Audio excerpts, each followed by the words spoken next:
I'd like to go ahead and call to order our budget work session for this Thursday, April the 2nd, 2026. Good to have everybody with us. If you would at this time, please stand for the invocation of Dr. Tomlinson and pledge allegiance. Heavenly Father, God, we thank you for this beautiful day and for all your many blessings, Father. We thank you for every individual in this room and all of those here that are interested in the county's business, Lord. We pray that you would lead, guide, and direct us in the way that you would have us go.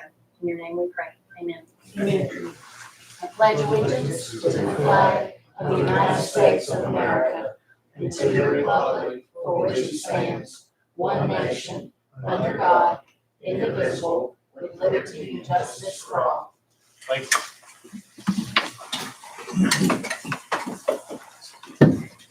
Have not heard of any need to adjust the agenda, so this time entertain a motion for the approval of the agenda. So moved. Okay. All in favor signify by saying aye. Chair also aye. First under presentations, we have Sheriff Gary Hash. Floor is yours, sir. Thank you, Mr. Chairman. Members of the board, please bear with me. It's not, you will know the first time that nobody in this room will remember things. Thank you for this opportunity to come and present and clarify Sheriff's Office budget for this year. This proposal is not designed to expand operations. It's meant to preserve the stability and effectiveness of essential public safety operations. At its core, this request addresses a fundamental component of public safety as first name. Reductions in this area do not result in proportional savings. They introduce operational risks, increasing long-term costs and compromise service delivery. In other words, creating we have to cut back. It creates a work overload, burnout, and turnover when that happens. The salary adjustment that you see in the budget is from reflect two realities: the state requirements and local workforce conditions. The 2% salary increase is a state mandated adjustment and not discretionary. It's necessary to remain compliant with state compensation standards within pay considerations within the agency. In addition to maintaining current staffing, there's demonstrated need to strengthen both dispatcher and office manager positions. As you well know, dispatchers, they're the operations backbone of emergency response. Handling call intake, prioritizing and coordinating all field units. They're that voice that's on the end of the phone when you call. They're that voice on the end of the radio when we call. And they're the person that's at that computer or another agency's sending messages as well. And oftentimes all at one time. So it's a very stressful job. As the call volumes and service expectations increase, the current staffing model places dispatchers in a constant reactive posture. That increases the chances of burnout and errors during that time, and a delayed response coordination as well. We have 4 full-time dispatchers is all we have. They work 12-hour shifts. Yeah, basically it's one day shift dispatchers working, the other one's off. I mean, it's easy way to say with night shift. And my goal is to get to above the poverty level. We actually have one that's still, she makes about $16 an hour. That's full time. It's supposed to be a professional job. Put people's lives in her hands, and she can leave and go to work for the hamburgers and make as much money because she's been there about, like I say, about 4 years. And That's my goal. I started out as a dispatcher 36 years ago, and I just want to try to take care of them best I can.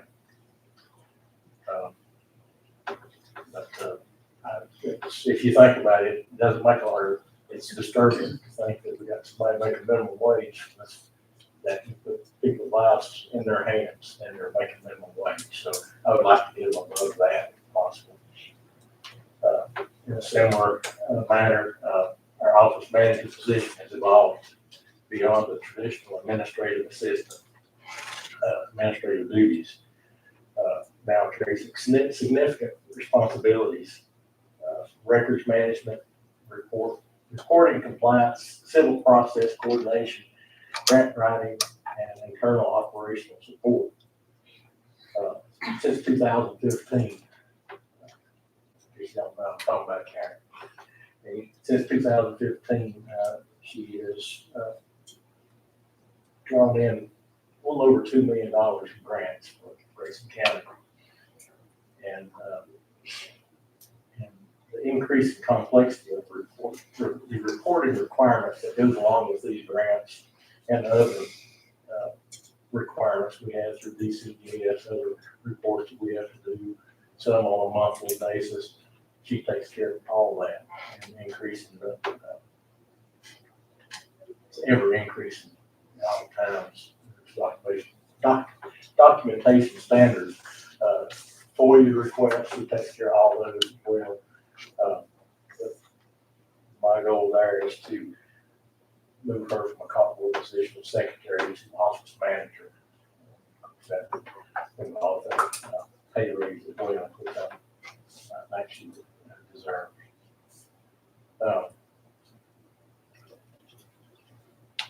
In additional support in this area ensures compliance with maintained workflows remain efficient. Sworn personnel assures sworn personnel are not diverted from their long duties to assist with her duties. Right now, on Wednesdays, have a full plan for the courthouse. They're having court now 5 days a week. So sometimes every week. It makes it hard to pull a fan from the courthouse. So it can pass in the sheriff's office. That's what I'm doing. In rural jurisdictions such as ours, workforce challenges are magnified. Limited labor pools, competition from neighboring agencies as well as private employers. Almost any given week, look, there's other agencies close by that are in bad need. Dispatchers employers, and try to maintain our people keep it here. It's a family. We want to keep it that way. But that, given the demands everywhere else, it makes even those bodies pay disparities significant. These adjustments are not happening where it's necessary corrections to sustain staffing levels and ensure uninterrupted service. Next thing on my list is the request for part-time animal control. A part-time animal control position. This addresses a clear workload balance, and that's just the fact that in the sheriff's office, everybody wears many different hats. And often, not only does animal control, he does civil process, court security, and transport. And which, when he's doing the civil process, it's no problem at all for him to do animal control. When he gets stuck in court, sometimes it's difficult for him to leave. And definitely, he's on the transport some work. He's in Beauty Beach, Charlotte, North Carolina. Definitely, there's an animal control issue, unfortunately. But that's not the only reason I've requested a part-time position. Some of you may know, I do have one employee that is planning on retiring in October. And when that happens, Austin will be most likely be transferred out of ACO responsibilities. So, and on top of that, the ACO class this year is aggressive, but it starts in June. In years past, we had to send people to wire cage. I think that's a little wrong. So we have obligated to send a new person to our own academy who we're a member of.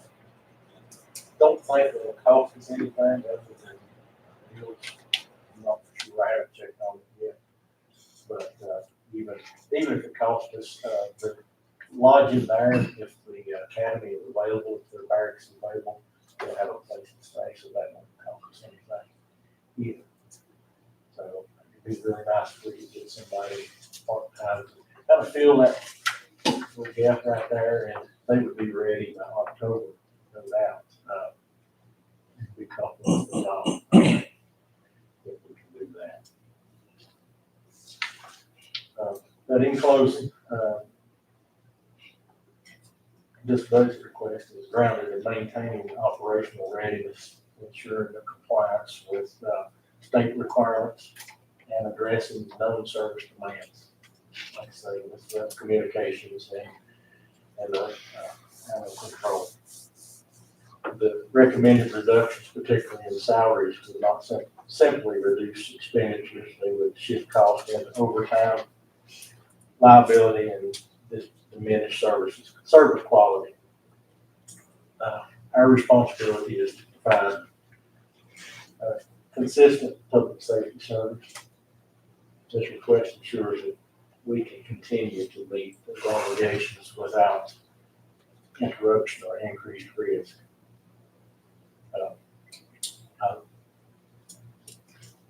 And that's all my presentation I have. I want to thank you for letting us come. And I do look forward to working with each and every one of you in years, hopefully years to come. So I know it's, yes, you say the new sheriff in town, but I look forward to working with each and every one of you. If you ever have any questions, worries, complaints, feel free to contact me at one time. You're more than welcome to come to the sheriff's office anytime. Go right along with it, that as well. So, thank you for everything. Before Sheriff Ashley leaves, does any of the board members have any questions about any of this? Well, I'll talk to you privately. I've wrote down several things, just more for my information, so I'll catch you later. Anyone? Are you part-time animal control? Are you looking at someone that's already within the department? No, I don't have anybody in particular in mind. Often mention a couple. Okay. Right off. I don't mostly take it. One question, Gary. You talking about your call increase? Do you have some numbers to go on year-over-year call increase on a percentage basis or something? I don't have it. We can. Well, I do the activity report every month, and that's probably not gonna hit their packet till next week. It's actually in the packet. Yeah, you have it. Okay, I do It'll it be under the informational items. okay, quarterly. I do a graph for you guys that shows what we're doing. right, okay. Mr. Harris, how many officers do you have like per shift to cover the? Per shift, it's usually 2 on day shift and 2 on the evenings, and 2 on nights, which is evening and nights. Of course, evening shift overlaps both days and nights in the busiest times. So usually 2 morning, 2 at night, but in the busiest part is usually 4. You don't have people training, people off, vacation, all that can go off. In the perfect world, it's actually need this year. Five. Okay, anybody else? So you don't have an animal control officer now? Or do you have? Yeah, we have one. We just make him work Just just right part-time? now. No, he's full. Full-time. So you're wanting another one part-time? Yes. Until October, if I understand correctly, until October, and then the, animal control is moving up, or moving You're probably. laterally, or Yes, whatever how it is, and this guy will be ready to go in October. correct. Or girl, I'm sorry. Anyone else? Okay, thank you.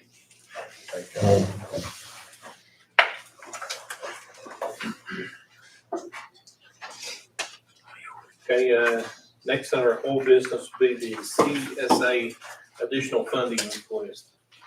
For staff. Okay, are they not here? Yep. They didn't come? Okay, sorry, man.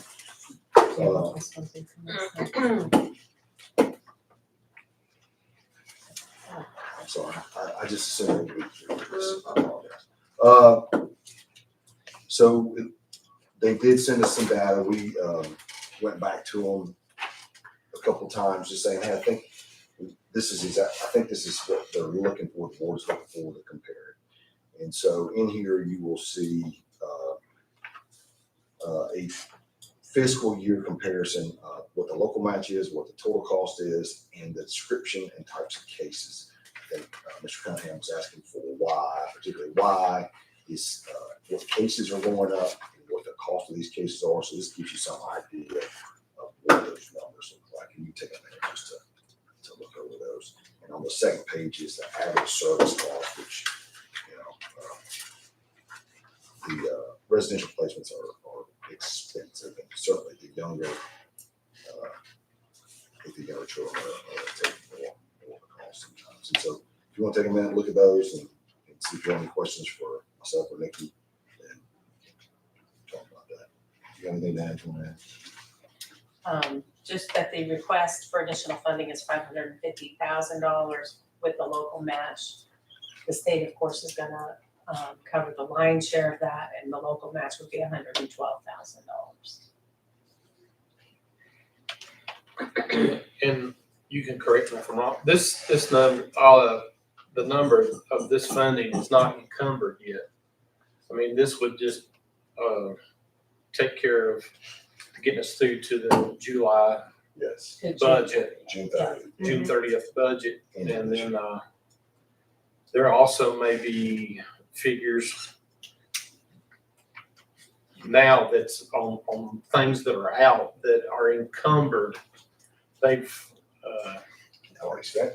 No, they're not spent. I think yeah, what they're he's not. trying to say What I'm is- trying to say is there's things that's out there that may not be spent. We may not have to spend some of that money. Yes. I'm just speaking from as the chair of the CPMT board. That money may not. I mean, I'm not going to guarantee it's not, but there could be some funding that we've dedicated to spending on a child or whatever the situation may be for housing, residential housing or something that may not have to be spent, but Circumstances change, we don't spend the money comes back, Child returns home. child returns child, home. yeah. That money doesn't get actually spent, it's budgeted but not spent. So They're Yeah. required to encumber it. Yeah. As a contract. Right. But then that doesn't mean you're actually gonna spend everything that you encumber. So And then- these additional allocation is based off in what they have encumbered and project to encumber. Through the end of this budget, yeah. So if that money comes back, it's carried over till next year or back in the treasurer, Goes back to. It just doesn't get spent. Just doesn't get spent, yeah. don't get spent. Mhm. But it's in the same money pool All for your, next year. no, your appropriations will lapse at June 30. Once June 30 hits, whatever's not spent is just retained in the general fund. just tell us, take the money back. Let me ask you, you said local match is 112,000, that was the local match so far, and then what they're asking for is an additional 115, is that right? Yes. Okay, I misunderstood that. I was looking at one, okay. Now, Well, I think it's a little, on the other document that they had given out, they included the entire spend of 1.2 million with the local match being 255. On the previous document that you received, so that may have been why you were thinking a higher number. but they had 72 cases in fiscal year 2025, the total cost of a little over $1 million. They've got 45 total cases this time, and they're right at 1.2 million again. No. They said they spent 700,000, and then you're gonna spend another 500,000. My math says 1.2 mil. Right? They spent 750 so far, and they're asking for another 500,000. The total number of cases, current total number of cases is 45. Is it- 45, it was 72 for fiscal year 2025. You still got April, May, June, you got current. How much is that gonna change between now and then? Well, that's their projection. What they're projecting is what they're gonna need. They're projecting, obviously, they're projecting what they're gonna need based on caseload, Yeah. historical data. Kids that are already In the system. in the system. And like I say, it's a moving target. You may go to court, there may be J&D court, this week. And the judge removes 4 kids and places them in DSS care. You know, if you get lucky, you've got foster care local and there are not issues with the kids with some kind of, with the issue, they, hopefully, they're normal kids with no problems and you put them on DSS, but if not, then you gotta look for some kind of placement out of the area. And if it is a kid with the issue, case specific of what that issue is, they may be some kind of assault risk or something like that. You never know. I mean, it's a moving target. But a smaller amount of funding may work for a larger caseload, but the issues within that caseload of kids may not be as dramatic as what this other group has. It's a smaller group. If you look at this document, They may not have it. Oh. this last document here. Yeah, we I'm don't, sorry. I don't have mine. The 26 budget status, original budget was 700,000 for 26. Right. Current encumbered, he's using the word encumbered, means they're going, okay, we know we got A, B, C, D, and G happening. And so we're going to start encumbering our money. We're going to put it away, right? 917 is already where they're at, 917. So they're already beyond the 700,000. Current budget deficit, 217, like you said, 1.2 is where they think they're going, 1.217. And our local match is 255. That was our 26, that's where we're at. On the 20, that's what they originally. In total, In we've total. already encumbered 900. the 700,000, We've already, which includes the original $115,000 match. So we're needing an additional 115 to cover what they have not yet encumbered. The additional allocation of 550. but the 115 is the locality. Right. The 550 is the total. That's right. As the number of kids fluctuate, That's right. it wasn't asked, but it's actually a requirement because, is that right? Yeah. I mean, Yes. I don't, what what, happens if they don't and we got, an influx? of well, kids? well, the other thing It's is a have to, right? the state's mandate. Right, that's what I thought. Yeah. So there are penalties, right? Isn't that what you all? Right, if not, Yeah, what's the penalties if we say, no, you're not gonna get any more money, or you're not gonna get the local match? But I don't know, I asked the question, what happens if you Well- opt out of SNAP and you can't by federal law? I was told we We, didn't see. we, different, agencies, groups, service organizations vet each year with the state. They have contracts we accept those contracts, yeah, if we have to use you, we're gonna pay this money. Well, we have these agreements, and if we use their services, then it's like, you got a creditor, and you say, well, I'm not gonna pay your bill. But what they gonna do? They take you to court, we end up legal action, there's a lot of attorney fees that the county gets involved with, and there's additional money beyond the debt that we owe. What I would say to the board is, one, I think we have a director that does a good job of overseeing state, federal, and local dollars. I think that's true. The second thing I would say is you have two board members who are overseeing each case and saying, hey, yes, I understand the parameters, I understand. They meet monthly to go, okay, I got it. And so there's your oversight. You got two pretty good, in my mind, two pretty good wickets to go for being judicious with the dollars that the counties have to pay for this. It is a state mandated program. And if it's a residential treatment, they will return the child to DSS care. And then somebody's sitting with that kid 24/7, whether it's down here in the office or wherever. So. So they need approval on this today? Yes. Yeah, they're gonna have some bills that are gonna come due. Yeah, they've been holding their bills. Yeah. Until this gets approved.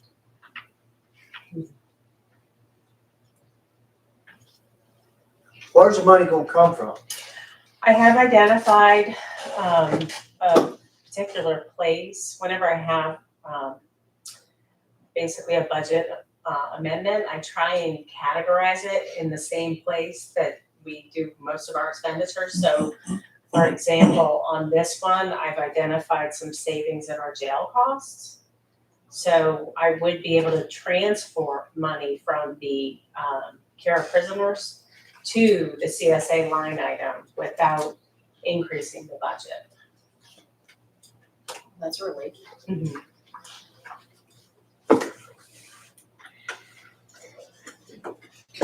Any further questions?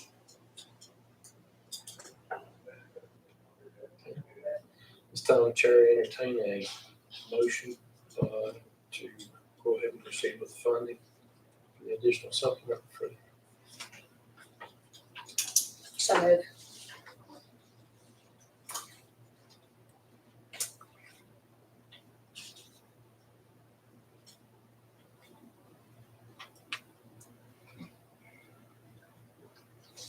Second.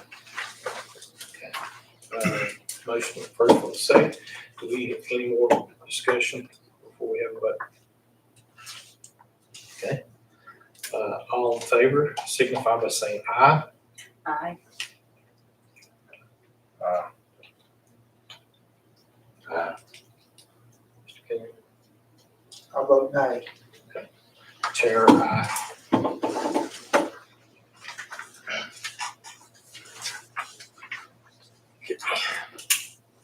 Next, under old business, we have the VDOT recommendations.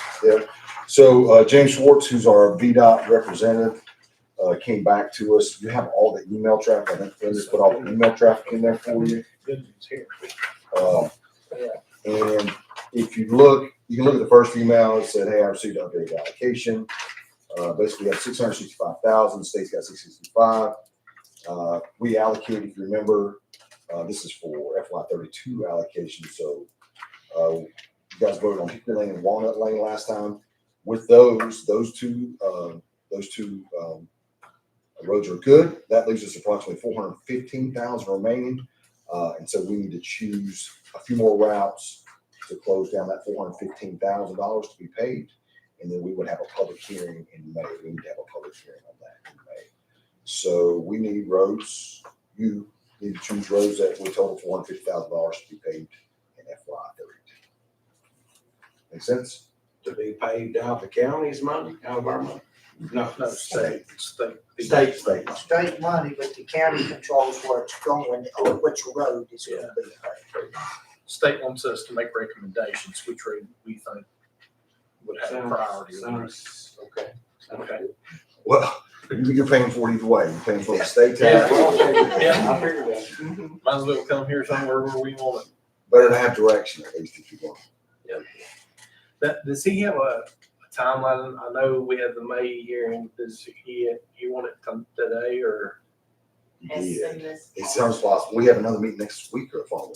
Oh, next week. Next week, another meeting next week. Yeah. They will hold the VDOT public hearing So in we- May. in May. So So it's, you could go we back. gotta go a week. Y'all wanna look at it and can do some considering? Now, this is for 32,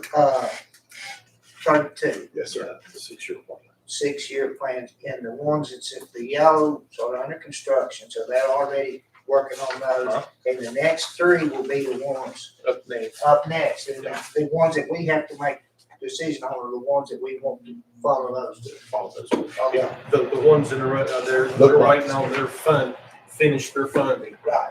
And then, I just to clarify, I thought that's where I thought. Saying to go all the way to the bottom, that's where those roads go. So if you see 24, 26, 27, 28, 29, 30, and then these will go below that. So you have all these roads still to do, dead eye, Allegheny, dead end, I said dead end. 94 East, dead end, 785, dead end, 685. So those are the roads still to do. And then whatever you choose from here will go below that. y'all good with that? Okay, You don't want to choose? we'll table that. Okay. Until, our regular monthly meeting next week, Yes, sir. since it's so close. Let everybody have an opportunity to. You need a motion on that, or you just want?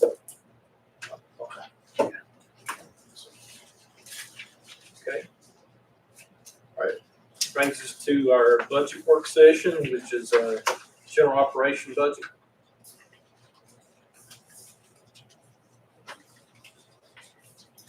We are here today to go over the general operations budget for Grayson County for fiscal year 2027.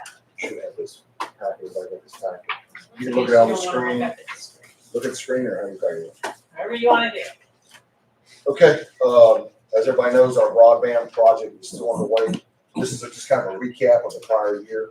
Our broadband project covered the western county, still underway. It should be completed by fiscal year 27. We're on track for that. The freeze filter project, everybody may not know, but we contribute about $192,000 to help freeze, fix the water filters. So that project is completed, and we've got them check for that. Yes. Yeah, and they've got them check for that.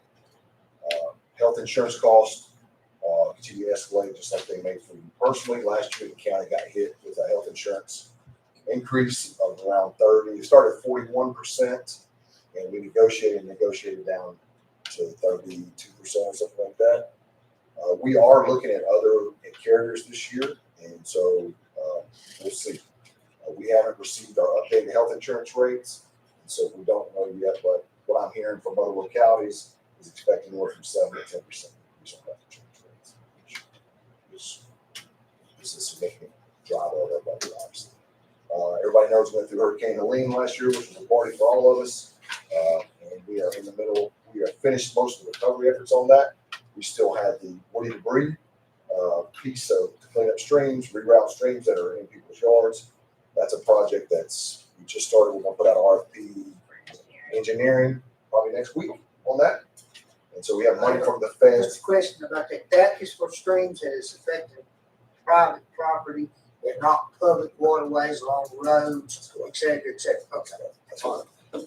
And any major woody debris that are in streams. They came to an assessment. They said, these are areas that we see. I think they identified. Do you have a list of the areas I that do. they, Yeah, I do. can we publish that and let everybody, let people in the county know who, where, when, what the timeline might be? I've had several people talk about Wilson Creek. Yeah. And, Let me look and see. I don't know if that violates any of the. well, that's what I'm asking. That's what I'm asking. Yeah, right. Yeah, let me look. I understand your question. I'll have to get back to you. Okay, thank you. So the only other thing about, I would say, we're still in the middle of the block grant process. MRPDC is running our block grant application process. And I don't think anything's, I think it's not been pushed out yet. I think there's been a few that have been accepted, but the majority of those have not been either accepted or denied yet. But if you have questions on block grants, call us and we'll try to help you with that. Okay, second. Our focus priorities this year, I would say this is Steve, our principal focus is going to be emergency medical services in Grayson, and I say strategic resources, which means what does the future of EMS look like for us? What is our laydown going to be internally for the volunteers? How do we fund it? And I think there's going to have to be some long discussions about the future of EMS. And certainly we'll need input from the board, our volunteers, and community members. Broadband and 911 stabilization will continue to be a priority.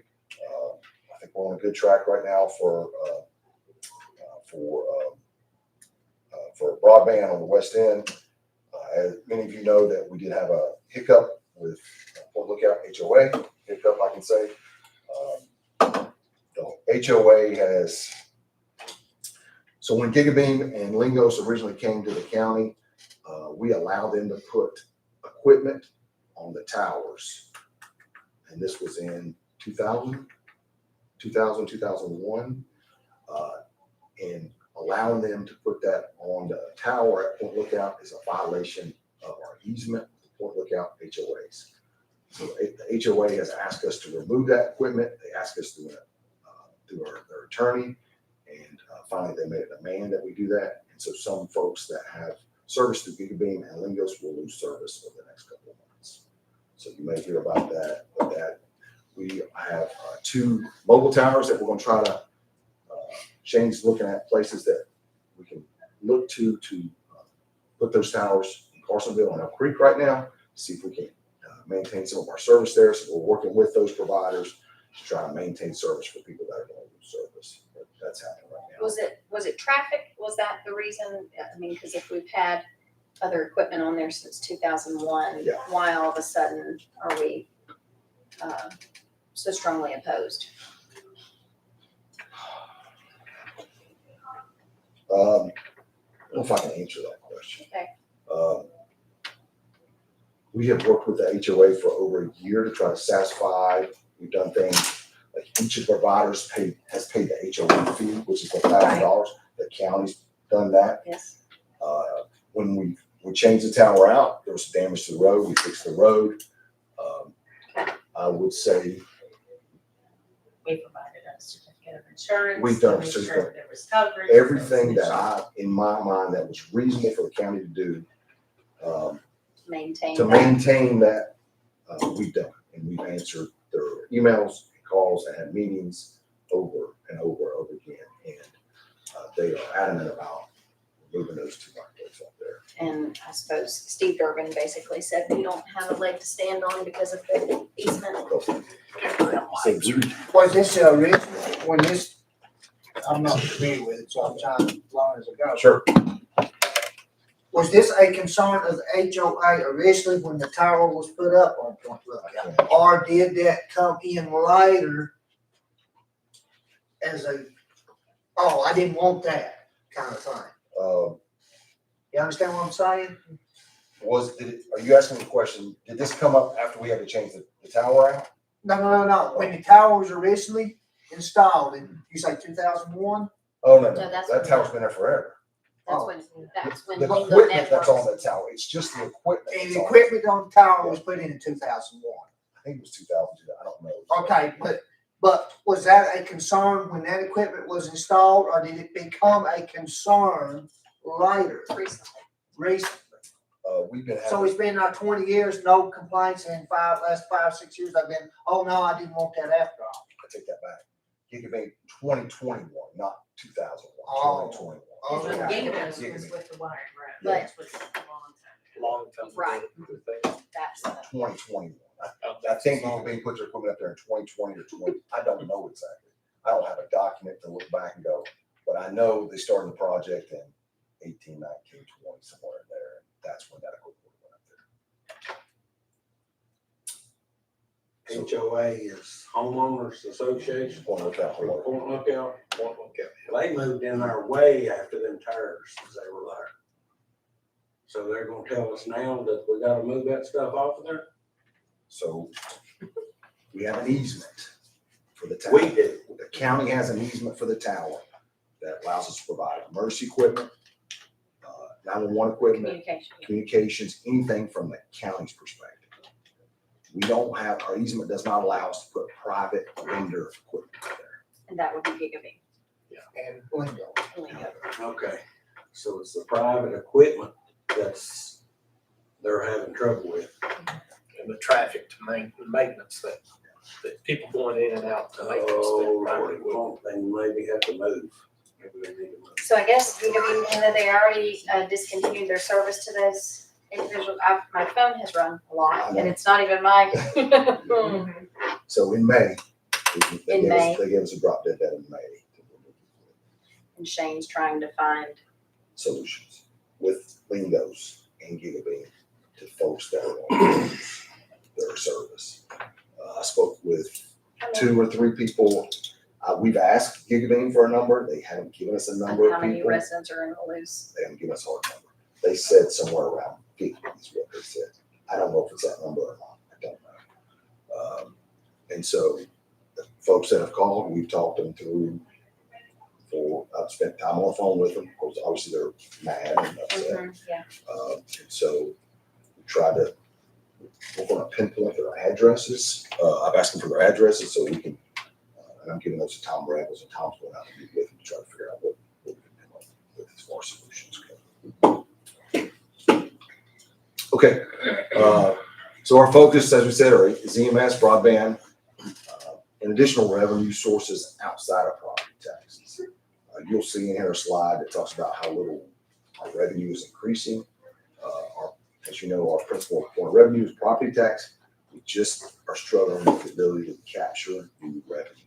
And so, as you see on this board, and we talked through this, is one of my main concerns, and certainly Nikki's, as we're all responsible for balancing budget. So if we can add new revenue in any way, shape, or form that meets the board's needs and desires, we would like to do that. And then the last thing I'll put in there is our population decline. Certainly 1 in 4 of our citizens is over the age of 60 now. We have a declining population, and anything we can do to increase our population. So if you have young children in the county, let's get them to having babies.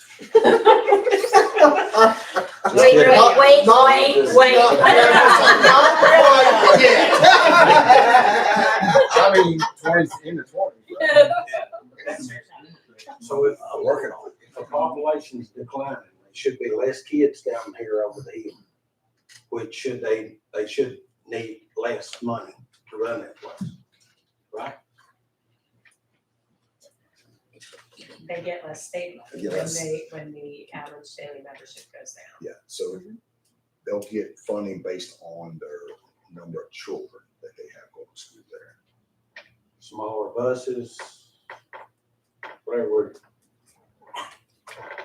Well, just remember, you'll see in here, as the number went up, that was a state mandated number. It was county.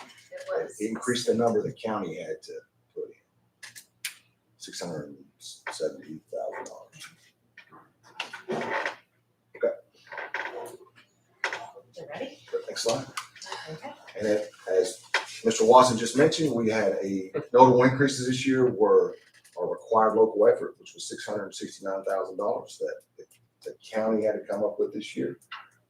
So that went into the school, and our reassessment fee, which is coming next year. Remember, we're doing a reassessment. We have mandate, we have to do it every 6 years. We're doing a reassessment next So year. it's every 6 years. Every 6 years. That's you can do it shorter Sure. than that. No, I was thinking longer, like 10 years. Right. Anyway, you're mandated to do it by. Okay. Mandate every 6. I misunderstood that when we talked about it the last time. So. Mandated to do it every 6. Some people do it every 4. I think bigger localities, you'll see it every year. So this depends. That's But that being said, did y'all not make an adjustment to the last board or whatever last year adjustment. on the assessed values of personal or On the, real estate last year? on the real estate Real estate tax tax. levy, Right, there was an increase last year, yes, sir, okay, that's what I thought. yes. And was that on the appraised value or was that on the levy itself? That's just the tax rate, we haven't adjusted assessment numbers, those won't be done until we do the reassessment. When the reassessment comes through, then we can walk through the reassessment. I mean, when the reassessment comes through, obviously, assessed values will increase, and then we'll need to have a discussion of what do we want to do from a levy standpoint. I believe you all mentioned at the last meeting, maybe looking into a different group to do the reassessment that might be a little bit cheaper, is that right? Well, there's only Two. 2 in the state of Virginia, But and we all yeah, had and then talked about, North Carolina, we have that never, maybe you could get, No, go ahead, keep going. just to see if maybe some, if it's allowed to use an out-of-state that would be we cheaper. never, they could not identify a North Carolina company that has ever bid on a Virginia reassessment, is my understanding. We had a regional discussion with Smith, Carroll, Galax, Bland, or Mount Rogers group had a discussion about how can we attack this problem as a region? Mhm. So the dollars that we're spending are going to go out, don't go outside our area. Mhm. And then is there a way to keep that as a jobs locally? So we're having this discussion as a group and how to reduce that number. I think Smith does it every 4 years, Galax is every 4 years, Carroll's 4. And so we're trying to come up with solutions that we don't have one for this next fiscal year though. Okay. And I think Jessica got the numbers in last week. Yeah. So Jessica got the numbers in last week, and that's how I was going to do the assessment. That was my understanding that we had not put the bid out of state, that we had kept that bid in state. And with the two companies that do it, they were bidding against one another, but they had no, is that not correct? Was I misinformed or misunderstood that? I don't know. When we put a bid out, it's open to anyone who wants to bid on it.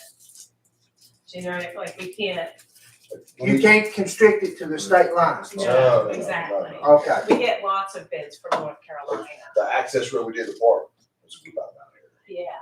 It Mhm. was the lowest bid. Came well in. now I'm talking about this assessment. Same thing, all bids. When we put out a request for Is proposal, it does the state require that somebody in-state do the reassessment?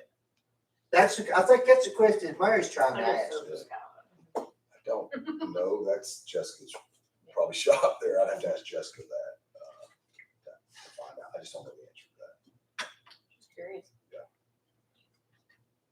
Well, it's cheaper to drive from West Jefferson than it is Richmond, so, or Charlottesville, either one. I mean, that's what I'm looking at.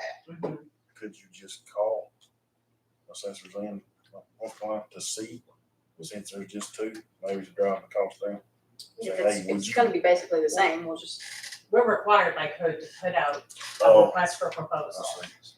I mean, we can call people and Say, hey, this is request that coming they bid on So it. we have to, we put it out to the public, when a proposal goes out to the public, we advertise in the paper, we advertise on our websites.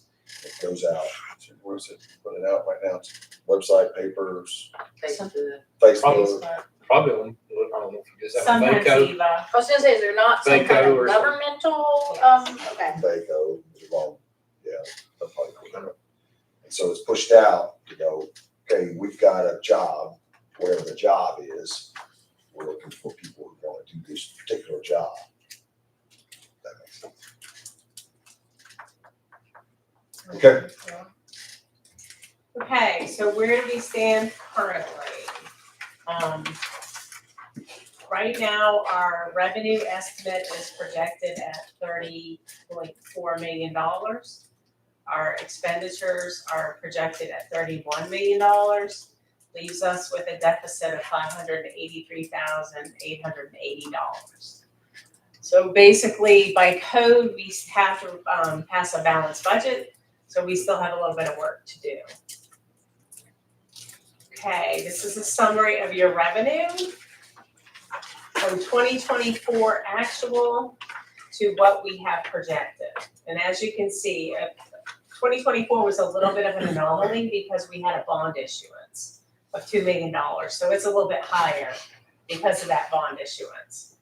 But our actual for 2025 is 30.7. Our projected right now for 2026 is 30.7. That also included a pretty sizable budget adjustment last month. So that's gone up about $400,000 since we approved the budget last year. And right now we have a projected budget of $30.4 million in revenue. Any questions on that? That includes any grants attained by the county? Okay. Well, and see, that's why we had the budget adjustment last month. The significant portion of it was the sheriff's department grants that we didn't know at the beginning of the year. Do we have a grant writer? That's a no. Well, Tracy writes them, Nikki writes them, I write them. We have many. Karen writes them. Karen writes them. But a grant writer is, we had Deb Jones. Mhm. We paid an I hourly recall that. wage to write grants, and she retired. She's like, yeah, I don't want to do some more. Went to Galax and Carroll 6 months ago and said, what are y'all doing for grant writers? And they both said, we hired one.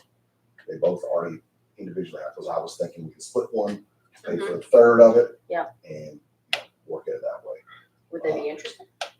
They are very happy with their grant writer, So no. and they are not interested in sharing their time, because grant writers get money for free, and that builds your infrastructure and facilities and things like that. And so they're just, I feel like it'd be a wonderful asset to have. Agreed. they're not cheap. Is the No, but I think it's justified. What about the entities that, thing. what about the, I'm sorry. No. What about the entities that, I have heard, I don't know this, I've never been the recipient of one of these, but where if the grant writer does not secure those funds for you, they do not get paid. Oh, wow. I would think that would have to be contract labor. It is, Okay. it is. I mean, we could get I somebody. have no idea what they, They Cost. typically would get a percentage. Percentage of what they collect, bring. Which that could be very expensive. That's expensive. We put in for a grant recently.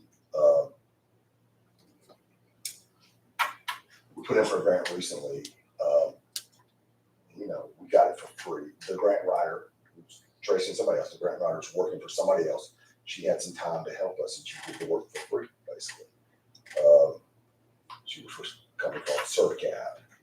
And, they're expensive, but, if they know what they're doing, Mhm. they can help build water lines. a good grant writer can get you a whole lot. Facilities and tourism, and think about the things they can do to help you. But this board in the past has had, all the discussions have been reducing costs. And so we've been focused on reduction of personnel and reduction of cost. I feel like with what they could bring in, a grant writer would more than offset, it would be like a reduction. I guess that's what I was getting. I don't disagree with you. But we have not budgeted for that. But yeah, if you're paying a grant writer $75,000, what are you paying them? Mhm. Because they're expensive, and they bring in $3 million worth of funds. Correct. Right. You have made your money over and over and over again. And I've said about our tourism director, writes grants all the time, and she Mhm. does well, at getting free money for us. That's a big deal. It's a big deal, yeah. So, our EMS folks write grants, our firefighters write grants. So our volleys, they're writing grants Who writes grants for the, for them. was it Paul? They're writing themselves. Oh. Or, like Alan wrote one for Freeze recently. But Paul or But yeah, Ryan, we have Ryan Paul Wilmoth, who's working, he writes grants all the time. Is he the new emergency services director? He's part-time. Yeah. We're gonna fill that full-time. We are going to, We have not filled it. Oh. full-time. I thought you said we're gonna fill that full time. Yeah. I thought you meant you had somebody. We would like to fill it full-time. I think some of the budget, where's the budget at? Can we do it? county, considering where EMS and fire are. Absolutely. There's a lot of, little rub in between the volleys in that position sometimes, but that's okay. I think that's okay. I think it's a more position for us to have, Are we currently seeking someone for that position? we are not. What's that? We put it out for I was advertising. gonna say, I thought I heard about applications. We did. We did right after Paul left. Yeah, go ahead. And basically, we, were in contact with Brian, and, he has spent most of his career doing that sort of stuff, especially in Florida, so he ended up doing some consulting. So he's basically a consultant for us. Consultant. Yeah, and he's a pretty good writer. Mhm. Grant writer? He has, Yes, he actually multiple, has yeah. gotten us. Okay. He was not only a paramedic, EMT paramedic, he was also a town manager, so it helps from a broader perspective.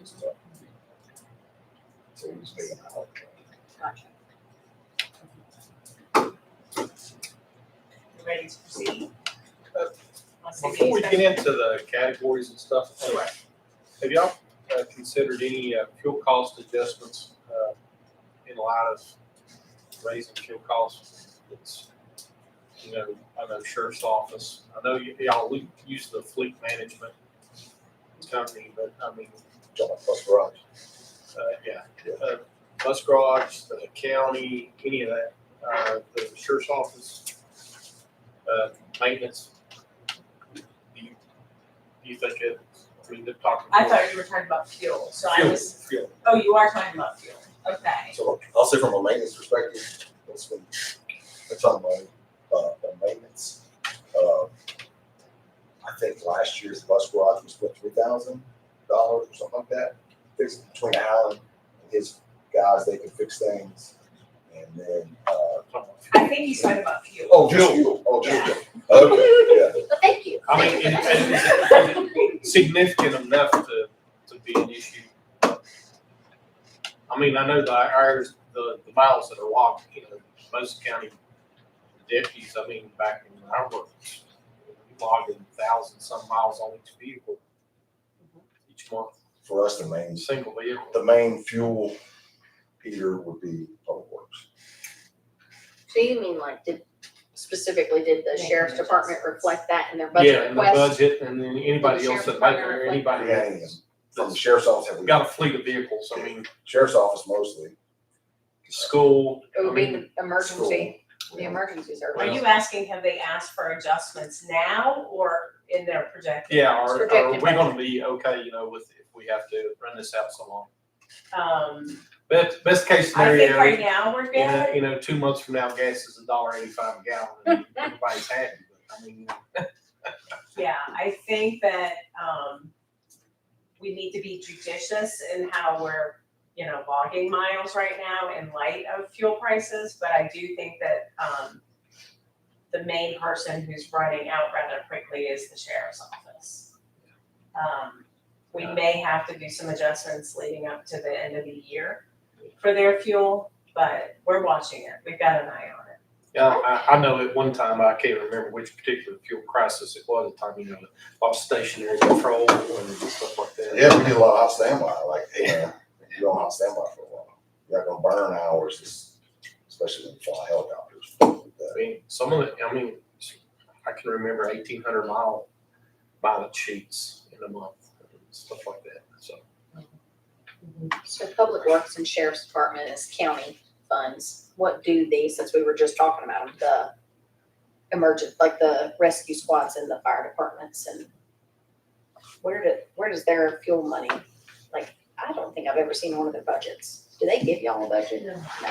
It's their own It just comes out of our general fund. general funds. Thank you. That was gonna be a question, if I may ask. I don't know. Do y'all get a discount on fuel for your deputies and stuff buys it, or we could utilize that instead of, if it would be cheaper for us as fire and EMS? Let me ask you this, are you all running diesel? Diesel and gas. Okay, we end up paying on a spot rate for diesel right now. And what's happened is the price at the pump is cheaper than what we get billed. Ooh. This is the first time in my career I've ever seen that. We actually called them because we thought it was a mistake. So Public Works is burning it up, huh? Yes. Mm. Mhm. Okay, so we were better off. So you're better off at the pump right now. Okay. Now, but again, this is the first time I've seen that. So where do the schools fuel up? Do they have their own tanks?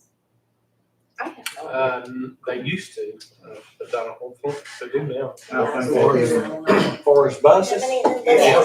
No, They stopped it all. Oh, they are, okay. I'm used to fire going to the schools and filling up. I don't know how many buses we have that are still diesels. But when it's So- not so- like that, it could be beneficial for you all to be on the Mansfield card that we use. I have a question about diesel in particular. I know that we have farm diesel, which comes at a slightly less, it's not much, but they take some of the taxes off. Can the county, as public service, also apply for that tax break? We are getting that tax break. Okay, that's right, okay. With that On program. diesel now, it doesn't apply to gas, No, right? we're getting a break on gas too. Fuel tax, we're exempt for fuel tax. Okay. What is that? But you know, are you right at the pump, the school buses? They can't get that at the pump, can they? Yeah, oh, they fill up at the pump. but Right, The card that we utilize takes the taxes off. okay, Does that make okay. sense? Yes, I understand, thank you. Okay, yes. This is- Sorry to sidetrack. No, no, I it's just okay. wondered, It's the reality the of fuel our business. consumption, at one time. We, And a nickel a gallon on 1,800 miles is a nickel a gallon. That's where it's coming from, I understand that, yeah, or whatever it is. Nikki brought this up about 3 weeks ago. She said, hey, we may have an issue here. We need to think about our messaging on this, how we're gonna make sure that we're staying on track. People need to be thinking about, gas is going to impact our budget this year. So let's try to get in front of this and think about what the numbers look like. And so, yeah, she's been talking about this for a couple weeks now. So, Maybe sending out an email and say, hey, any unnecessary trips, let's Stop. rethink it. if you don't need to go to the county, don't go, it's stuff. Or if you have 2 things in one location, don't make 2 trips, make one. Be smart. Yep. Like you would your own personal vehicle. So, okay. Next, you have the expense comparison. I did put the categories and put a sheet for you all because it is helpful. Our budget document is like 100 pages. And if we look here, we've got probably 50 departments, 50 different categories. So in order to summarize it in a way that you can look at, we've summarized it the way that the auditors do as well, which is in these categories right here.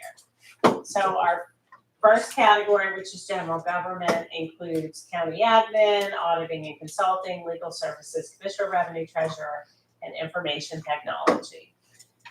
Does that make sense? You have a question? Okay. So what I am comparing in this chart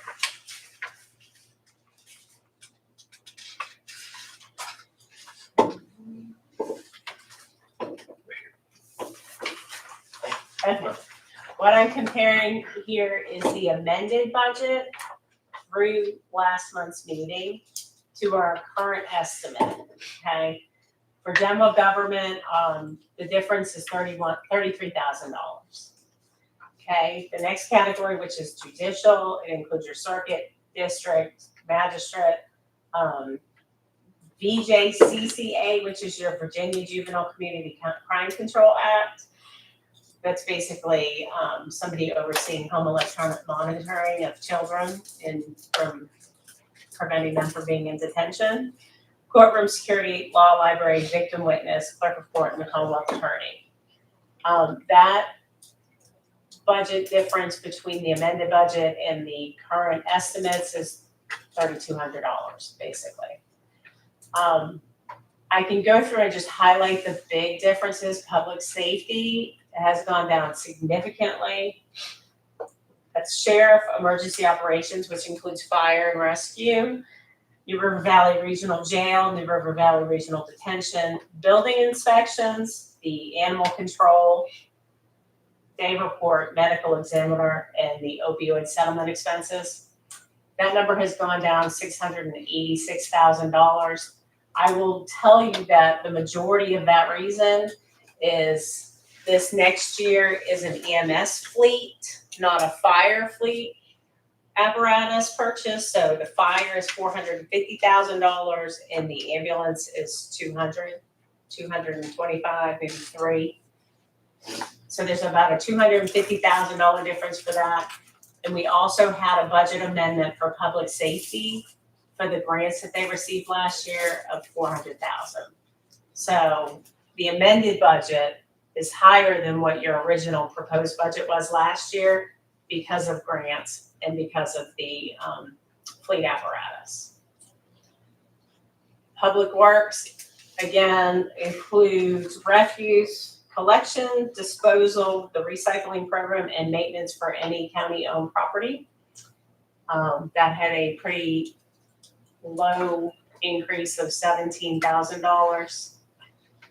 Health and welfare, which includes your health department, the Mount Rogers Community Service Board, what is called welfare, which is DSS, and the, that should say Children's Services Act, not whatever that says. Sorry about the typo. And the Area Office on Aging, that had a large increase of $300,000. 200 of that is in CSA. We typically budget 700,000 in CSA. This proposed budget includes 900,000. Education, we've talked about. That actually is not just the school system. That also includes Whitfield Community College. We have the total increase is 693,000.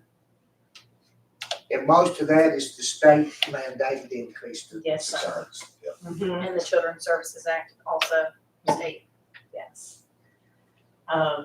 Parks, recreation, and culture, that includes your recreation and your regional library. There was a $56,000 increase in requests. Community development, we had a significant decrease. A good portion of that is from transfers into other funds. And let's see, I found another typo. We did eliminate a position in that department and kind of moved it over to extension, which saved us some money on the fringes. The ag economic. Yes, ma'am. Capital projects, this is where your reassessment is, which is why that number has increased. We typically try and budget about $250,000 in capital projects, depending on what our needs are. So basically, in this proposed budget document, you have $750,000 budgeted. Debt service, which includes your schools, Wildwood, and the VRA bonds, that increased your revenue. That number has decreased 126,000. 106 of that decrease is the payment on the Wildwood debt service due to plucked. If it's okay to say that. Yes.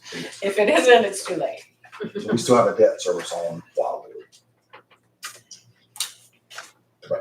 Everybody's, we have a Wild the Commerce Park, but now we're getting revenue out of that from plucked, the tomato, greenhouses. Yeah. In Carroll County.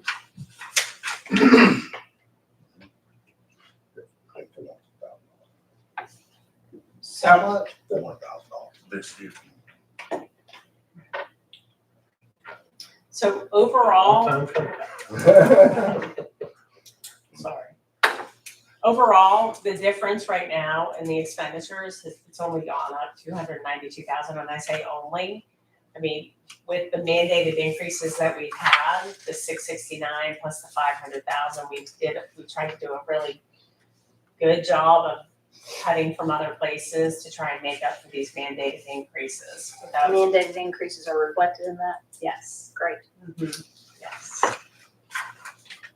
Does anyone have any questions? I thought it was gonna be a So lot far? worse. I thought it was gonna be a lot worse. What, let me tell you, it was. Well, I've lost a lot of sleep over the last. A lot of hard work going on. Sorry. Well, no, I mean, that's part of it. Okay. So basically, I also provided a little pie chart for you. It's very difficult when balancing a budget. The only way to do it on limited resources is to take from one place and put it in the other. And if you see our education, health and welfare, and our public safety, those three large pieces are 64% of your overall general fund budget. So trying to take from other places, it gets extremely difficult. Does anyone have any questions? The debt service, I'm just trying to make sense. That's for the school. How long are we on that loan? Do you have any idea before it's paid off? That's for the new school more or less, for Highlands. Grayson Highlands, Right. yes, sir. 35? 2036 is what I was. 135. 2036. What about Wildwood? When are we out from under that? I think we have another $4 million on Wildwood, $3.5 million on Wildwood. And so I would say, You know where I'm headed?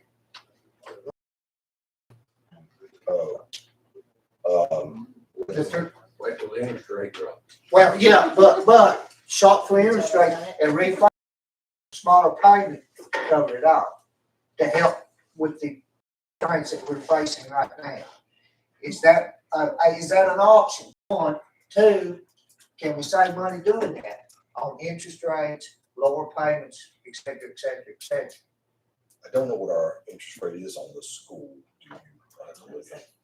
I'm pretty sure it's in the threes though. I'm just gonna say they're probably a lot lower than. Yeah, so we would just have to look at it. And we would wanna commingle a I don't think. you can. Wildwood, yeah, we wouldn't be able to commingle Wildwood in with our debt service payment on that. Right.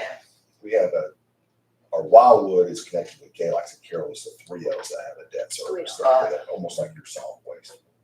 Right, yeah. We'd have to, I don't know if there's a way to do that, but I understand what you're saying. I just don't know if there's a way to do that. But we can look at the rate and see. With all those entities there. Well, I was looking at kind of more from a farm or business Yeah. perspective. Yeah. When you get overextended, well, first thing you do is think refinance and spread it out more. I certainly understand. I don't, in listening to our auditor, we still have very little debt Yeah. comparatively to other localities. We're still, from a debt perspective, pretty good shape. I'm not concerned. You concerned? No, it's only 2% Yeah. of the overall budget, which is on I a mean, $30 million budget. I love no debt, but I also don't like paying cash for long-term investments, 20-year investments, 30-year investments. I mean, we can argue about the school, but from a payment standpoint, cash for something that's, a couple $1 million is a challenge. Most people don't do that. Most localities don't. And most localities carry more debt than we do. We've just not done that, which is good. Didn't mean to interrupt. That was- You never ask any question you want. Questions? Okay, direction taken today. Okay. So we just put this slide here, direction taken today based on input from the board was to reduce staffing as much as we felt possible. We've had a lot of long discussions about that. We've done that.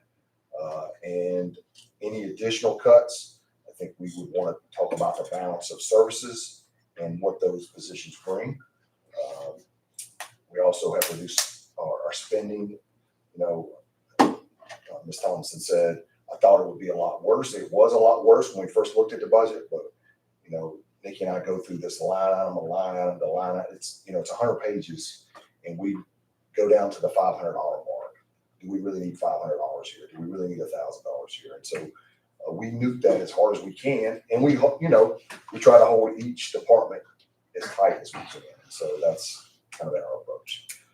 And last year we increased the levy by 4 cents, and so that's put us on a very, what I think is a level cash flow basis right now. When in the past we were struggling with cash flow, and so I think we've taken some significant actions. As Nikki says, in my 3 years, we are way better off than when I got here. We are light years ahead of when we got here from a financial stability standpoint. So, my perspective, I feel like we've done a good job of balancing reductions and took some actions on the levy as well. There we go. I might throw in this about 4 cents on the levy last year. We tried to be as frugal as we can, trying to pace with inflation and stuff. But also, we had a little helper going on for a couple of years. Mm. We're living in a post-COVID financing era now.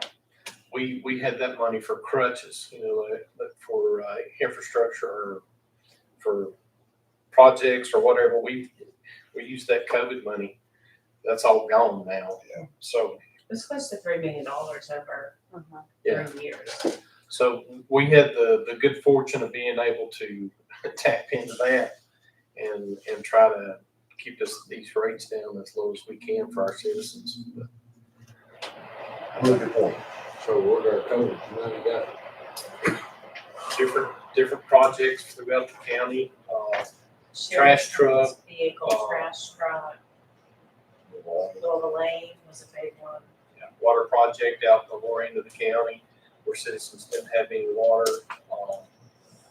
They would get a new van out here in the parking lot, stuff wrapped around and stuff, Grayson County on. I think that was actually a grant from through Tourism tourism. grant. That was free money from a grant. So that was kind of, I guess, tourism directed incentives.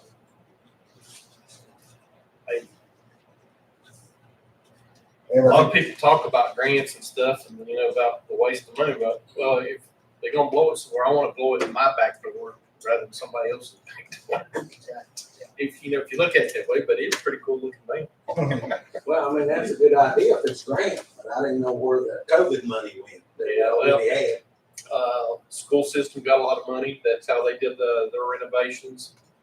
A lot, I don't mean to interrupt, Mike, but a lot of it had stipulations on where it had to be spent. You follow what I'm saying?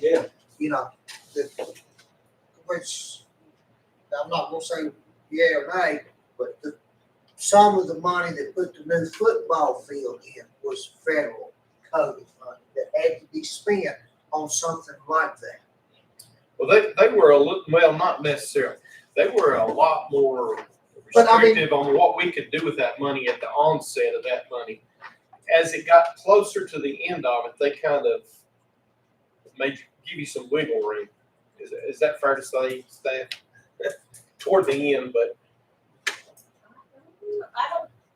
The COVID money was separate and distinct from the ARPA money, Yeah. right? well, yeah. COVID I'm money, kind a of lot of putting it, it all into one block. yeah.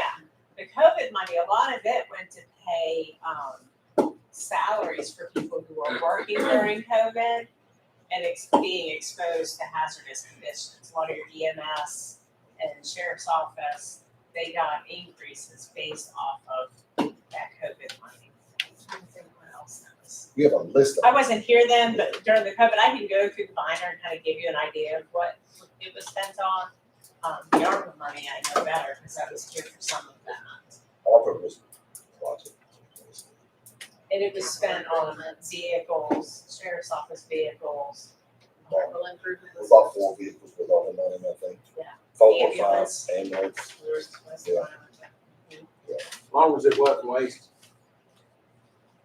We're gonna have to get a definition of that. Wasted? Yeah. I can tell you. I'll tell you later. I mean, when we see it. Tell you what wasted. All right. Okay, I think the board, we just need to have future discussion on the balance of increase in inflationary costs, and what your thoughts are on the future of those investments that you are interested in us exploring or making. If there's other ideas that you have that you want us to try to act on, we're certainly open to those thoughts and ideas, and happy to answer any questions at this point. One thing, of course, this is down the road. They revised the solid waste thing from 35 years out to 22 years out. So that, everybody said, well, that's out of my lifespan, let somebody else worry about it. No, not anymore. I wanted to bring that up while we're talking about, Yeah, they redid. things in the future. Yeah, they increased it by 2% per year of the material going in there instead of 0.2% per year. So it would So it's gonna fall fast. fill up 13 years faster. Even with the current compaction rates? Yes. Because it went from 0.2% increase per year to 2.0% per year solid waste. Well, that's significant. Yes, yes. I was under the impression we were at 31 to 35 years. It was. Yeah. It was. And then at our last meeting, Nikki and I attended, they come out, that was like, what, the second sentence the engineers come up with is, we have miscalculated. This thing's gonna be full in 20 years instead of 35. So, it is my understanding that the county has to buy the land, Grayson County, the next go-round, has to buy the land for the landfill, and then the solid waste authority takes over with the development of it, right? I thought we already had a piece of property. It's a very small piece. 35 acres is what so, that's something, I mean, I didn't mean to bring this up and throw ice water on everybody, but that is something that we need to look at long-term. So they don't come up, whether we're any of us on the board or not at that time, they come up 20 years later and they have to come up with $500,000 or $1 million to buy a 150-acre plot to put a landfill. I mean, that's, I mean, we need to plan out more than, there it is. Is Grayson County, are we responsible for buying 100% of the land, or is that? the- Well, see, City authority. No, the way I understand it now, and correct me if I'm wrong, I'm trying to. the authority, the county buys the land, then the authority takes over and manages that property and closes it out, then it goes back to the county.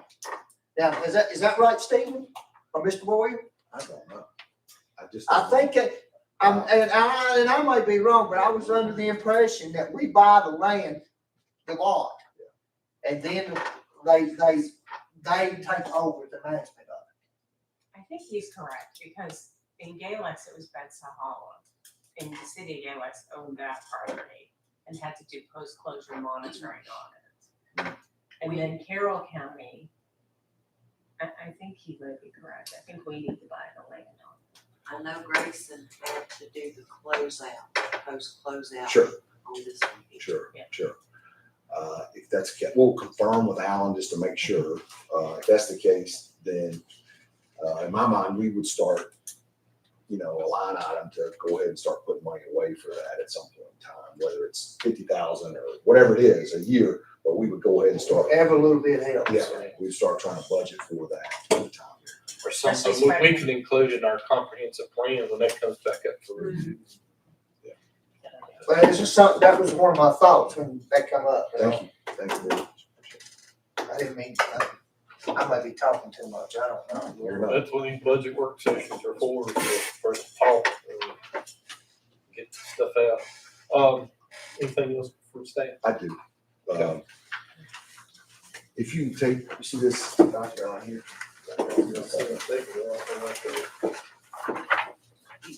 No. Does everyone know what Mount Rogers Community Service? Can I just say before he moves on, I'm sorry. Oh. We have our next budget meeting on 4/16/26. That's gonna be on the PSA fund and the special projects. Mostly CIP, I think, is what we're gonna be talking about in terms of special projects. So PSA and CIP. 4/16/26, PSM special. I guess, Mr. Chair, do you want to allow them to ask questions or say anything, or Yeah, before I go on? yeah, before we get, yeah. I didn't know if you had, I didn't know if y'all had somewhere to be, or if y'all just want. You have anything? Good to have y'all. Good to have you. Thank you for coming. We appreciate it very much. Yeah. We had a meeting last week. Was that last week? I don't know.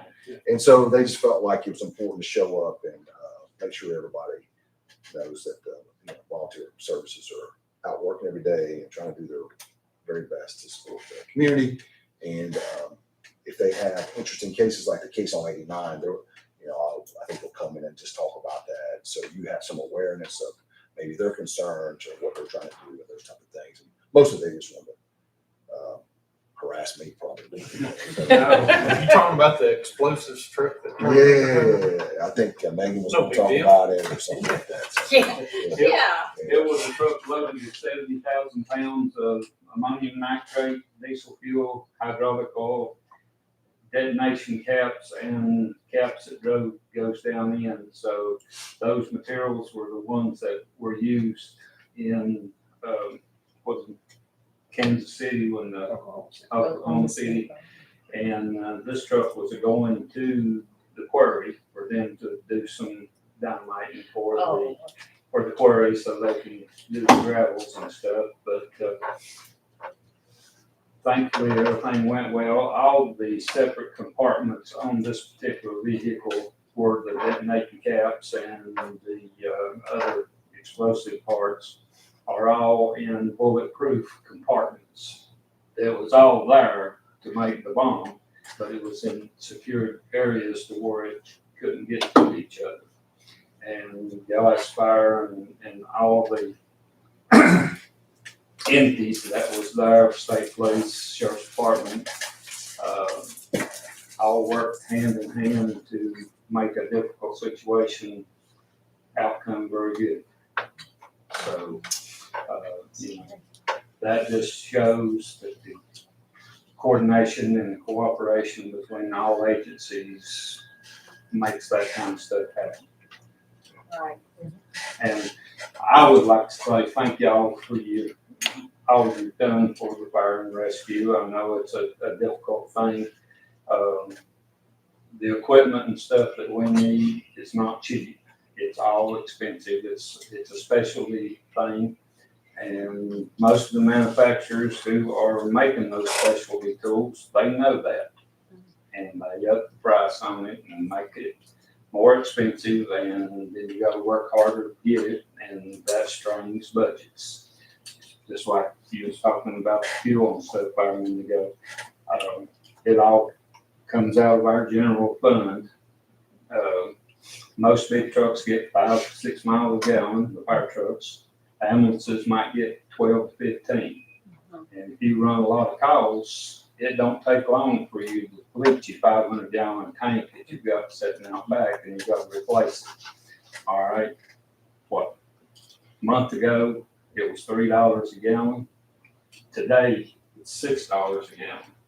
So that's an increase of 100% over what was doing.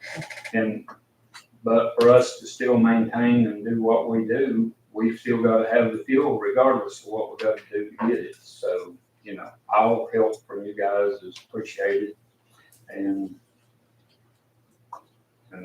that's, I guess I better push y'all one second. Thank you.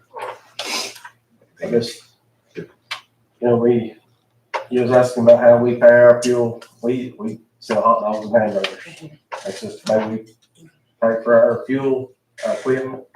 We do apply for some grants, but we do need help with a grant writer for us. So, because there's money out there, somebody's getting it. We need to try to get all the money we can get too. Okay. If I can, we applied for 4 grants. One of them was the PPE grant, which was $100,000. We didn't get it. We applied for a mini grant to help the water system and buy equipment. My thing was to put fittings on all the hydrants that we have in town for the storks fittings, where we just walk up and do this. We was denied for that. Town, put in for the same mini grant to get their stuff for the water treatment, and they was denied, but we did get the forestry grant, which is $5,000, and we have to match that 5,000 to make it a 50-50 grant. So we've applied for grants, but, and we try to do all of our ESO reports and get everything in, that's what they, base their, grant approvals on through the Department of Fire programs.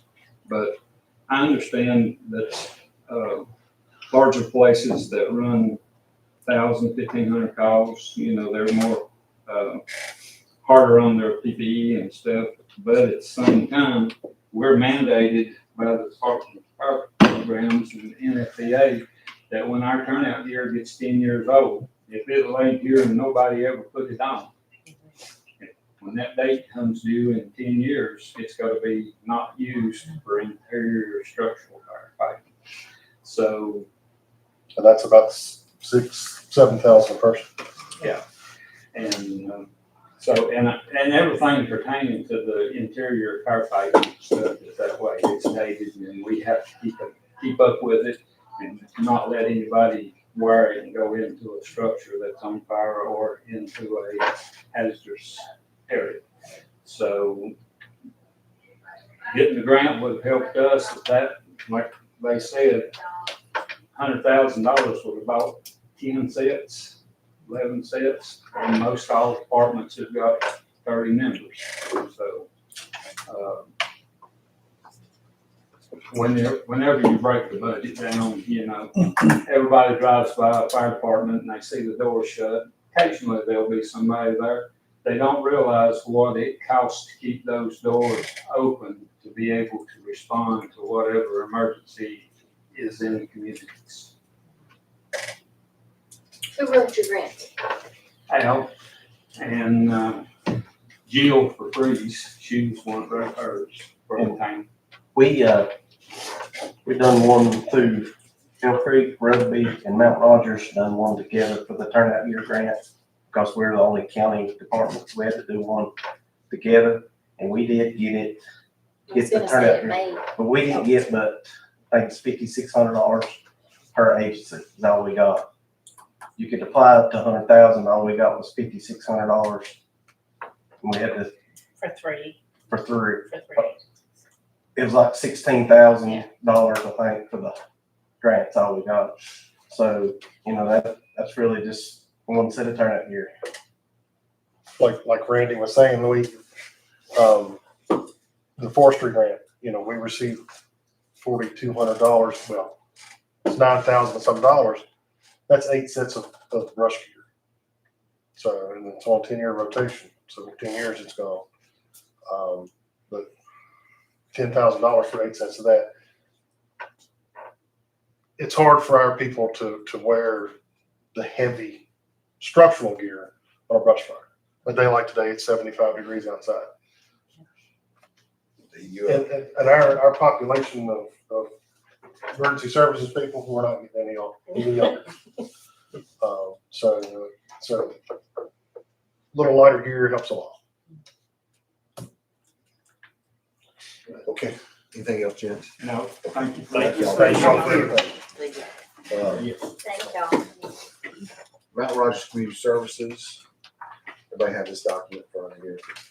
Okay. So if you look at the request to Mr. Boyer, we're attaching our funding request for this year for 2027. Talks about their commitment, blah, blah, blah. Their request. If you go to the second page, talks about what their budget is, their estimated state funding. They are mandated to ask for a 10% local match, and then it has the breakdown of what they're asking for each locality.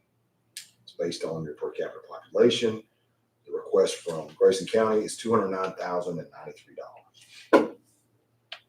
Okay. It is currently not in our budget. Correct. It's currently not in our budget. You go to the third page. This page has got all the colors on it here. What you'll see on this page is the request from the locality. And on the middle section, see the middle section 22, requested from locality. This middle section right here, I'm sorry.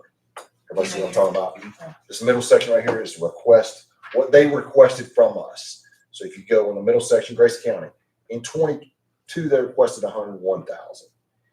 In 23, they requested 112,000. In 24, they requested 120. 25, 169, and then 26, 209,000. This year, as you can see here, they're requesting $209,000 again. And so if you look up above that, that was how much we funded. In 22, we funded 52. In 23, we funded 55. In 24, we funded 65. 25, we funded 0. And 26, we funded 0.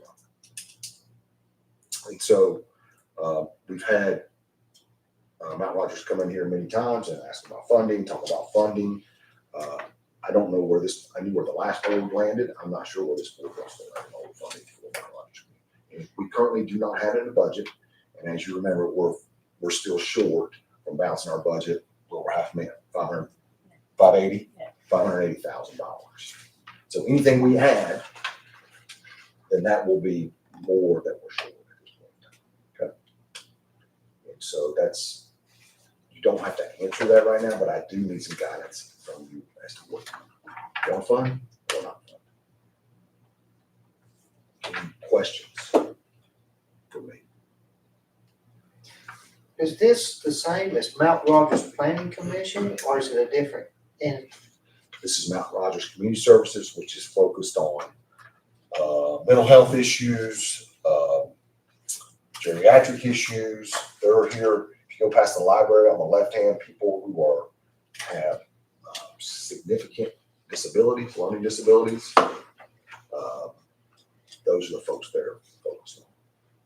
They also have the two stations, one in Withville and one in Hillsville, I believe. Fern Creek out in Woodlawn. In Woodlawn, that they make products for the Department of Defense, like shirts, combat shirts. Oh, you're talking about IDC? IDC.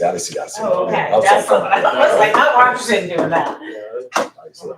The like mental counseling assistance at Ferncliff where you're talking about, right? And then I didn't know what Ferncliff was. I thought it was Fern Creek. Fern Creek. Ferncliff, Maybe it is. I think it's Cliff. Yeah. Anyway. So they employ, I don't know how many people they sent us. They employ maybe, I don't know if it's on here or not. Hundreds. I mean, Yeah, there's probably 30 or 40 employees in the county who live in the county who work for Mount Rogers Community Services, maybe more. I don't know exactly the number. But this is a service based for folks that have. They also own the Bond building, correct? Yeah. Okay, Cliff. Yeah. Cliffview. Yeah. You should fucking turn down toward the New River State Trail on Three, Twindale Road. That property. Yeah. The purchaser. Yeah. Yeah, we'll talk. Yeah. So just need some type of thoughts. And the second thought I need from the board, you don't have to answer today, but there's a lot of discussion last year on the airport, what we funded, what we had to fund, and then what we actually did not fund. And so we probably need to have a discussion on the airport because I have our members coming in next week, want to know what the board's thoughts are. How long were we required on the airport for the maintenance? or on the Debt service. Debt service. Yeah, it's okay. I don't know. I thought you all told us. I thought we did. 20,000 comes to mind. It's 19 and change, but I don't, he's asking how long. How long? Oh, how long? I thought you was asking, I'm sorry, Paul, I didn't hear you. I was thinking it was 2040. I thought it was 10, but 15 years or something. Pretty sure it is. I'll have to check. We'll check. There's lots of numbers floating around. Mhm. That's a lot of time. If you want to talk about it, we can talk about it. If you don't, we'll talk about it. That's two things that there's been some controversy over those things, and so I just need to know Currently, how much of our budget? The airport? 19 changes. for That's- that, so They're asking for 56 in total. a lot of personal costs. And the beneficial to the county is, I don't know how to quantify the benefit, but I think each person might have a different thought on that. If you're asking me from an argument standpoint in my brain, the benefit that's been explained to me is that you have the ability to, your folks that work, CEOs, to visit the area. The guy who owns what used to be Metalworks has said, I think he wrote a letter and said, hey, I'll use the airport to fly my plane in so I can come visit from Canada, so I can come visit my building. Certainly you have governors and representatives flying to there.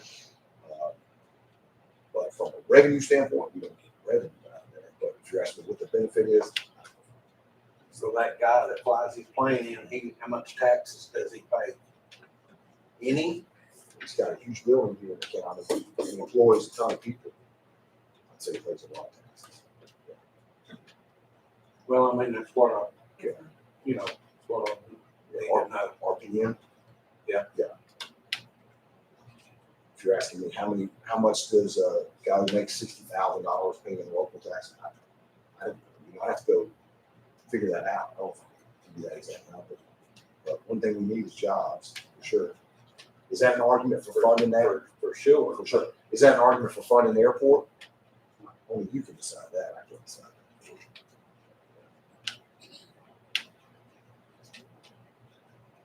Anybody else? Closed session. I don't know, Oh, let's go. Go ahead. going to the Baywood school situation. Does the county own that? VDA, correct? We do, VDA. what is, Economic development. okay, The people that you put on that board control the decision. control that. Yeah. Is it a possibility of selling that asset to help with the budget? It is. That was the question. That's where I was headed. We had an interest, but Still have an interest. he's still interested. Still interested? He was waiting on grants. He was trying to get secure grants. He called me last week and said, I think I just want to buy it. I want to wait for it. I just want to buy it. What's it worth? You know, somebody asked about the lot, the site we have here in town. Well, if you want, how much is that worth? I want to buy that. Okay. So how do you value a piece of land like that we put $600,000 into? And jobs, same thing with the school. We've not put a lot of money into that school. Correct. We have a declining building that's going on in the school. What's that land worth? There's community wants certain things that we can't provide as as a locality. What's that worth? Do we want to get that $30,000 off our books? What's it worth if there's 40 jobs there, 40 or 50 jobs there? How much do you want to try to get out of it? Because you have a building that's declining every year. That's not getting better. But That's not the only building, yeah. that's right. But somebody's willing to take it on and do something with it. How much do you really want to And get out? bring in. And bring in jobs. And bring in jobs. It's Well, a the value. community, for what it's worth, the community was very much in favor of him continuing with his project and actually rather disappointed when we thought that was not gonna be. He called me last week and said, hey man, can we sit down and talk about this? I said, sure, I'll be happy to talk to you about it. I don't know what that means because if I can't come up with that number myself, I kind of need EDA and board input Yes. on that. It's not like I can just have comps on a house and go, yeah, you got a 3-bedroom, 2-bath, that 2-bath, Right. or a building, you know what I mean? And go, it's a different ballgame and there's a lot of community involvement when something happens. And maybe he needs to come and tell us all what he's got on his mind. He sure did. He sure did. He come last, Sure I is. think that, yeah, he come that week last year. He gave a presentation. presentation. gave a presentation. He's done drawings, he's had contractors up there. And plans for the future to start out with like a day school, if I'm not, and then as it got to going, to actually build home sites, Basically a campus. a campus there to put for those kids. It's for mentally challenged children, Autistic. autistic stuff like that, for their people to live, their families or their caregivers to live on campus so they could go to the school and come home just like a regular child. Which would And it was save you, Go ahead. which would save you money on your CSA expenses. Right. So right now, we ship Correct. our children to some other location because We we don't don't have a private. private days. And does he not, the same group, the development group, own the old bowling alley Yes. in Galax, and it's sort of the same thing, but it's for day children? Adults. Adults, okay, all right. Same. Day. But it's still just like a day camp. That's right. Yep. So that's an idea of what this fellow wants to do with Baywood, but it would be for children instead of adults. We probably could, if we could find out what that date of that presentation was, there's a YouTube video where you can find it and listen to it. Yeah, we'll try to find that for you. We can send it to your flip phone. I don't know if you get on your flip phone. You can see it. We can set it up in here. We can set it up in here. We'll play it. Yeah. Next time we want, we'll just play it. I can come here and. Yeah. I mean, from what, I was at that meeting, and it was a very well presented and very well thought out plan for Baywood, but the holdup was that he didn't want to put that kind of money into it and still pretty much have the county with its finger on it. So he wants it. He wants it to do with it, Yeah. to be his. Well, the way he can leverage it is he owns the building and property, take a loan out on that. Use that as capital to Did he invest make in. an offer? He's asked me for a price on it. What are we willing to sell that for? What's it cost us just 30 grand? 30 grand A year. to maintain that And the grounds. building. Which finance, right? We mow up there every other week. I'm starting this time. I don't know for Patrick, the mowing and that. Electric. Yeah. Track. That we do. The gate center, the health department that we own, all those. Would that not be a task for the EDA to get it appraised or something? Good, but I Are mean, I you definitely gonna get appraisal ask on it. for But- price value? We certainly could pay the $6,500 to get it appraised. Let's say it comes, What, do you know the dimensions of the school and the amount sure, amount of ground inside it? everything, everything. It's on our tax roll. Yeah. I mean, Yeah, we've got all the information. Shouldn't just need someone who's a little more accustomed to. Well, we can get a number, like an appraised value. but are you looking for that number? Yeah, If it's an exactly. educate, or if it's an economic development, It's an typically economic, you're yeah, giving a discounted rate anyway, just for the jobs, right? who's gonna come No, I in, understand what you mean. Yeah. who's gonna come in and put $2 million into a building? And With once, that type of risk involved in it, I just don't know. Otherwise, you tear it down, make it just a piece of land, sell land, but to build, I met with the contractors when I was up there. I would not put the money into tearing it down. I met with the contractors up there and they said if you built this building out for $4.5 million, it's expensive. It's a lot of space. And all It's the huge. mold's been remediated, It's a good school. It's all solid. Mhm. It's like a good piece of land. I would like to see it used rather than just sitting. We all would. Yeah, that's, And that's the reason I brought it up. And if it's costing the county 30, how long have you been closed? I don't remember. It was costing us 30, say 10 years. That's $250,000 right there, roughly. Yeah. That's costing us, and what are we getting out of it?